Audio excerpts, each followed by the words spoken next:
మీకు 12వ స్థానంలో గురువు గారు యోగిస్తున్నారు. కుటుంబ స్థానంలో శుక్రుడు యోగిస్తున్నారు.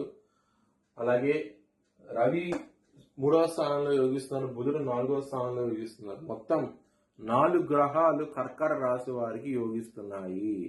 దీని మూలంగా మంచి ఫలితాలు ఉంటాయి. ఇక్కడ గురువారం రోజున సోమవారం రోజు ముఖ్యమైన పనులు స్టార్ట్ చేస్తే కనుక ఖచ్చితంగా మంచి ఫలితాలు అంటూ ఉంటాయి. శనివారం రోజున ముఖ్యమైన పనులు స్టార్ట్ చేయకండి, వ్యతిరేకత ఫలితాలు ఉంటాయి. చాలా జాగ్రత్తగా ఉండి శనివారం రోజున మాత్రం. మీరు కనుక బ్రాహ్మణుడికి అన్నదానం చేస్తే కనుక చాలా మంచి ఫలితాలు ఉంటాయి. దుర్గాదేవిని ఆరాధించండి, ఇంకా మంచి ఫలితాలు అంటూ ఉంటాయి. కుటుంబ పరంగా కర్కట రాశి వారికి చాలా ఇబ్బందులు ఉన్నాయి. కుటుంబాధిపతి 3వ స్థానంలో ఉండి శనిగా దృష్టి సూర్యుడి పడుతుంది కాబట్టి కుటుంబ పరంగా చాలా ఇబ్బందులు ఉంటాయి.